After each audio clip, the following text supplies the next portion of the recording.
So, imagine the kind of silence that's so loud it actually hurts your ears, like a physical pressure building up right behind your eyes. That is exactly what I felt the moment I walked up to table 4 at the Velvet Room last Tuesday.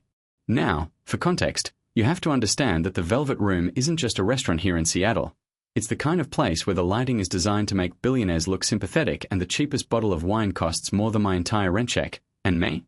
I'm Maya, 32 years old, wearing an apron that smells like truffle oil and exhaustion, trying to keep a smile plastered on my face while my mind is racing about whether the bank is going to foreclose on my dad's house this week or next.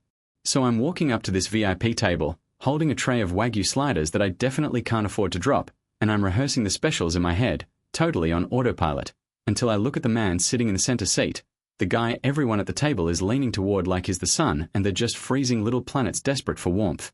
He's got his back to me at first, just the cut of his charcoal suit screaming custom Italian, broad shoulders, dark hair that used to be shaggy but is now cut with military precision, and then he turns around to grab his scotch, and I swear to you, the floor didn't just drop out from under me, it vanished into a black hole.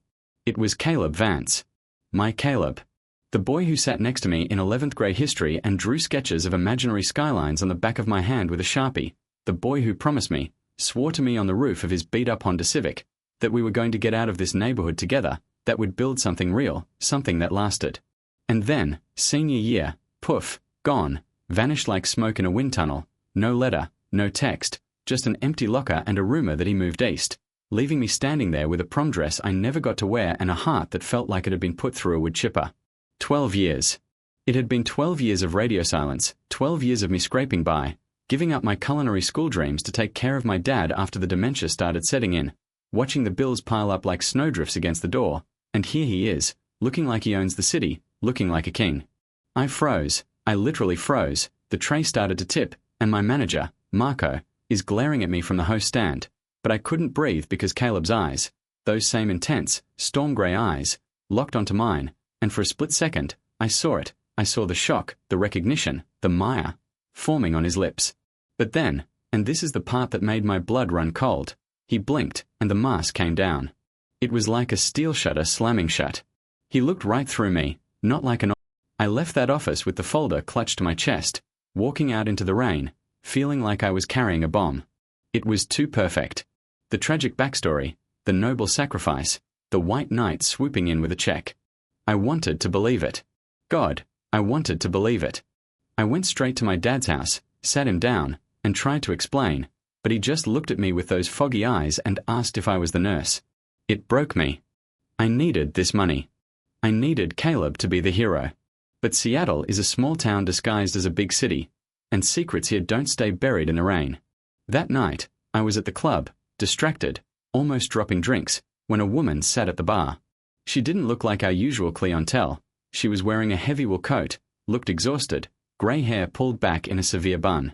She ordered a whiskey, neat, and watched me for a long time. Finally, when the bar was quiet, she spoke up. "You're the girl," she said. Her voice sounded like gravel. "The one Vance has been pining over for a decade." I froze, wiping the counter. "Excuse me." "I'm Eleanor," she said, sliding a coaster toward me. "Eleanor Sterling. Does the name ring a bell?" It didn't. She laughed, a bitter, dry sound. It wouldn't. Caleb erased my brother so thoroughly it's like he never existed. Leo Sterling. He was an architect, too. A community organizer. He was the one fighting Vance's rezoning project 3 years ago. He had a plan to save the neighborhood without evicting the families who lived there. My heart started hammering against my ribs. "What are you talking about?" "Ask your billionaire boyfriend," she spat, her eyes wet with unshed tears. "Ask him about the false permits. Ask him about the smear campaign in the papers that ruined Leo's reputation. Ask him why my brother, a man who ran marathons, died of a heart attack at 35 because the stress of Vance's lawyers hounding him day and night was too much." She reached into her bag and pulled out a flash drive. "He didn't leave town to protect you, honey. He might have started that way, but he stayed away because he was becoming a predator. He's not building a legacy. He's building a graveyard." She left the drive on the bar and walked out. I stood there, looking at that tiny piece of plastic, looking at the folder in my locker with the millions of dollars, and I felt the world tilt on its axis. I went home, plugged the drive into my ancient laptop, and sat there until 4 in the morning, reading emails, memos, blueprints. It was all there. Caleb hadn't just competed with Leo Sterling, he had systematically destroyed him. He had bribed city officials to condemn buildings Leo was trying to save. He had hired pies to dig up dirt on Leo's family. It was ruthless. It was cold. It was the work of a man who viewed people as obstacles, not human beings. The next morning, the rain was coming down in sheets, a true Pacific Northwest deluge. I texted Caleb. Meet me at the Old Water Tower. Now. It was our spot. The place where we had our first kiss, the place where we dreamed. I drove there, my dad's old truck rattling, and found him already waiting, leaning against his black SUV, an umbrella over his head, looking like a statue. I didn't bring an umbrella. I wanted to feel the rain. I walked up to him, soaking wet, hair plastered to my face, and I threw the folder, the trust fund, the millions, the freedom, right into a puddle at his feet. "Maya?" he asked, stepping forward, concern etched all over his face. "What are you doing? That's your future. That's blood money, Caleb." I screamed over the sound of the rain. I met Eleanor Sterling. He stopped. He physically recoiled, like I'd slap him. The color drained from his face, leaving him looking gray and old. "Maya, listen. Did you kill him?" I yelled, stepping.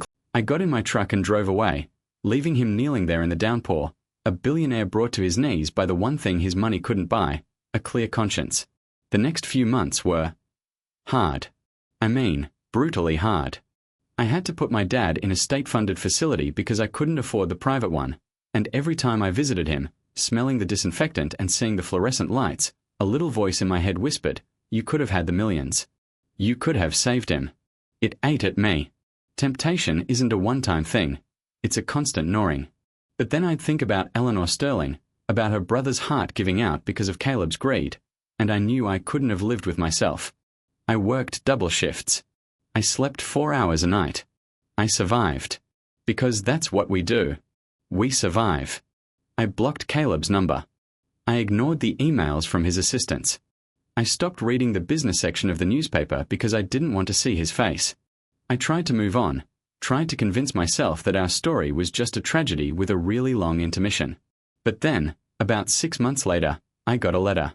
Real paper, handwritten. Not from Caleb, but from Eleanor Sterling.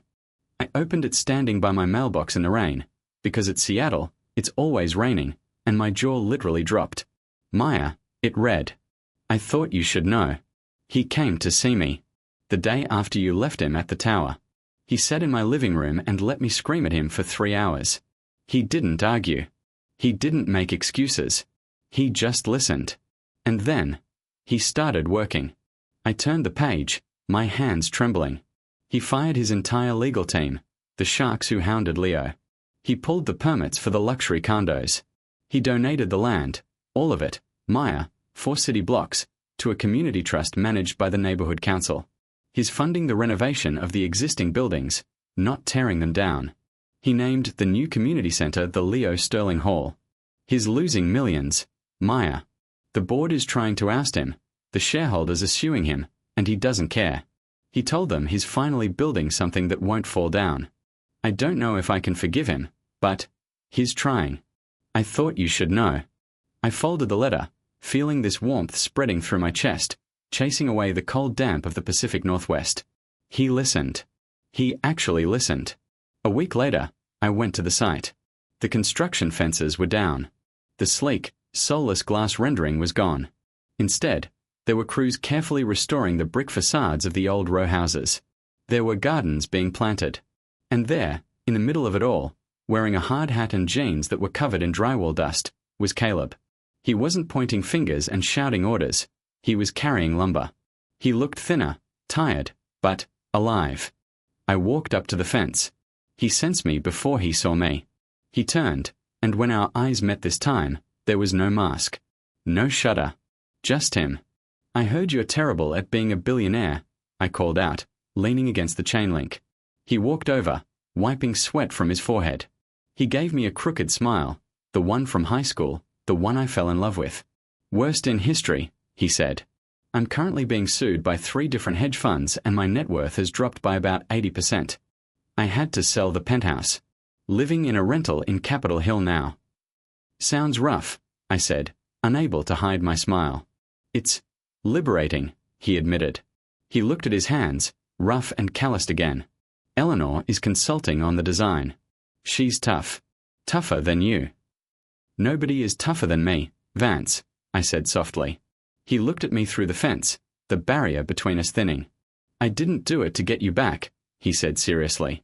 I mean, I wanted to. God, I wanted to. But I did it because you were right.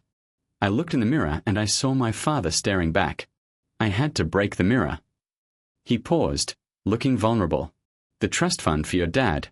It's still there. I structured it so I can't touch it, even if I go bankrupt. It's not an apology anymore. It's just help. From an old friend. Please take it. For him. I looked at this man, this flawed, broken, rebuilding man. He had climbed to the top of the world, looked down, and realized he was standing on people to get there, so he climbed back down. That takes more guts than making $1 billion. I'll take it, I said, tears pricking my eyes. But on one condition. Name it. You need a caterer for the opening of the Leo Sterling Hall. And I know a chef who's looking to open her own place. He laughed, a real, full-bellied laugh that echoed off the revitalized brick walls. I think I can pull some strings. We didn't kiss. Not then. It wasn't a movie ending where the rain stops and the music swells. It was quieter than that. It was the start of a conversation. I opened my bistro, the Blue Note, right on the corner of the new district. Caleb comes in every night. Sometimes we just talk. Sometimes we fight about politics or paint colors. We are taking it slow. We have scars. His are from his father and his guilt. Mine are from his absence and my struggle. Scars don't disappear, but they heal. They become part of the map of who you are.